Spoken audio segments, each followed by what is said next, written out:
Assalamualaikum warahmatullahi wabarakatuh. Selamat datang di mata kuliah Manajemen Sumber Daya Manusia.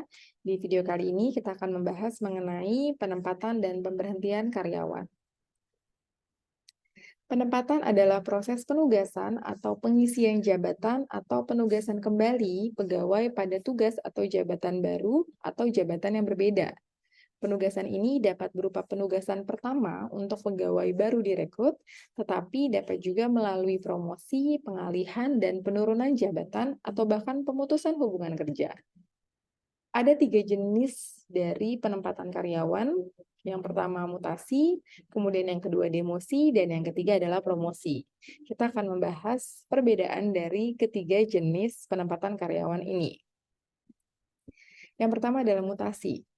Mutasi adalah suatu perubahan posisi atau jabatan atau tempat atau pekerjaan yang dilakukan baik secara horizontal maupun secara vertikal di dalam suatu perusahaan.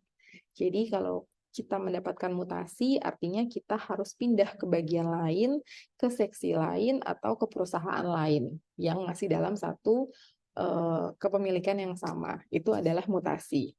Tapi di dalam mutasi itu ada yang namanya mutasi secara horizontal, yang artinya kita pindah tadi, namun masih dalam jenjang yang sama atau jabatan yang sama, level yang sama, tapi ada juga yang secara vertikal. Artinya seperti garis lurus bisa kenaikan jabatan, atau kita sebut juga dengan promosi, atau ada juga penurunan jabatan, kita sebut dengan demosi. Demosi merupakan perubahan jabatan menuju jenjang atau jabatan yang lebih rendah dan didasari oleh pertimbangan turunnya prestasi atau kemampuan kerja karyawan yang bersangkutan.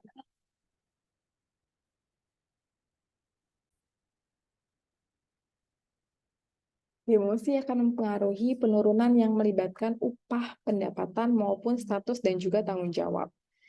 Walaupun biasanya berakibat buruk pada moral karyawan, demosi ini juga dilakukan untuk kepentingan perusahaan agar terwujud keseimbangan antara kebutuhan karyawan dengan tuntutan dan kemampuan organisasi perusahaan. Lalu ada promosi. Promosi ini berarti kenaikan jabatan seorang karyawan ke posisi yang lebih tinggi dalam suatu perusahaan, diikuti dengan tanggung jawab, hak, status, serta upah pendapatan yang lebih besar dari jabatan sebelumnya.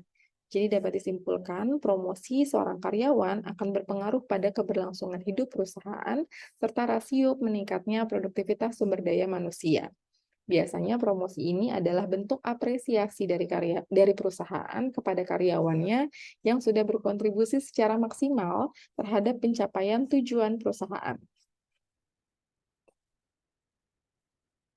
Berikut adalah tujuan dilakukannya mutasi, demosi, dan promosi. Kalau untuk mutasi, biasanya yang pertama itu untuk meningkatkan produktivitas karyawan. Jadi, ketika karyawan tersebut mungkin ditempatkan di suatu bagian yang tidak sesuai dengan background-nya, maka pihak SDM memiliki wewenang untuk memindahkan karyawan tersebut dengan cara mutasi ke bagian yang memang lebih sesuai dengan background-nya, sehingga diharapkan hal tersebut bisa meningkatkan produktivitas karyawan tersebut. Lalu yang kedua, menciptakan keseimbangan antara tenaga kerja dengan komposisi pekerjaan atau jabatan. Misalnya di bagian A, tenaga kerjanya berlebih, kemudian di bagian B, tenaga kerjanya justru kurang. Maka dengan adanya mutasi, harapannya bisa menyeimbangkan komposisi pekerjaan atau jabatan. Lalu memperluas atau menambah pengetahuan karyawan.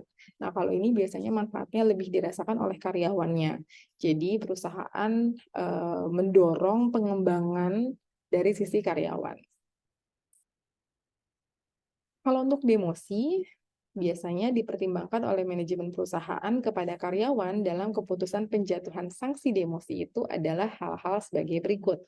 Yang pertama, ketidakmampuan karyawan dalam mengemban tugas dan tanggung jawab yang diberikan perusahaan sehingga prestasi kerjanya rendah. Jadi kalau ini dari sisi karyawannya nih yang dianggap tidak mampu, dianggap gagal, sehingga harus diberikan hukuman berupa demosi. Kemudian yang kedua, Rasionalisasi jumlah karyawan karena adanya program efektivitas dan efisiensi dalam manajemen perusahaan. Kalau ini dari sisi perusahaannya yang memang sedang mengalami kondisi yang mengharuskan karyawannya diberikan demosi. Kalau promosi, itu tujuannya yang pertama untuk memberikan pengakuan, jabatan, dan imbalan jasa kepada karyawan yang berprestasi kerja tinggi. Jadi ini merupakan bentuk apresiasi dari perusahaan terhadap karyawan tersebut. Lalu yang kedua dapat menimbulkan kepuasan dan kebanggaan pribadi. Jadi untuk karyawan yang diberikan promosi, dia akan menimbulkan kepuasan dan kebanggaan akan dirinya dan jerih payahnya, sehingga harapannya ini bisa menularkan kepada karyawan lain dan bisa menjadi motivasi untuk dirinya sendiri agar lebih optimal dalam berkontribusi terhadap perusahaan. Kemudian yang ketiga, untuk merangsang agar karyawan lebih bergairah saat bekerja, berdisiplin tinggi, dan memperbesar produktivitas kerjanya. Dengan adanya rekan kerja yang mendapatkan promosi, harapannya karyawan lain ikut mencontoh jenjang karir yang dimiliki oleh karyawan tersebut, sehingga karyawan lainnya juga berlomba-lomba untuk bisa mendapatkan hal yang sama.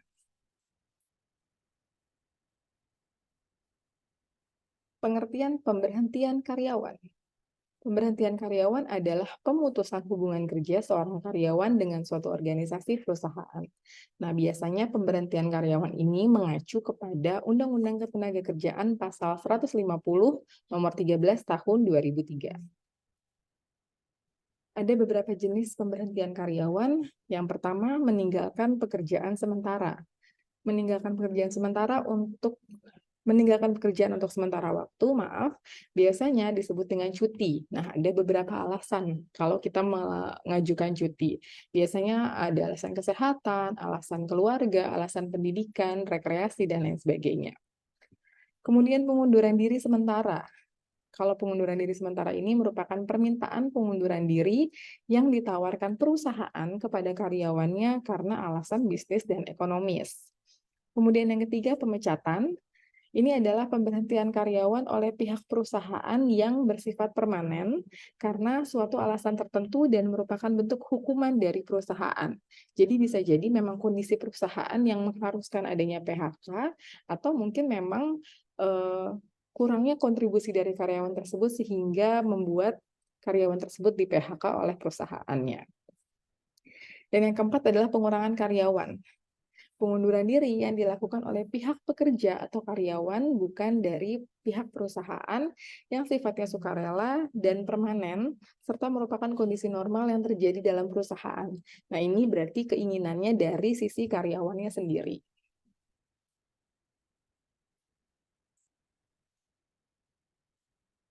Faktor penyebab pemutusan hubungan kerja secara yuridis dalam Undang-Undang Nomor 13 Tahun 2003, yang mana PHK yang dilakukan oleh perusahaan disebabkan yang pertama, perusahaan mengalami kemunduran sehingga perlu rasionalisasi atau pengurangan jumlah pekerja atau buruh.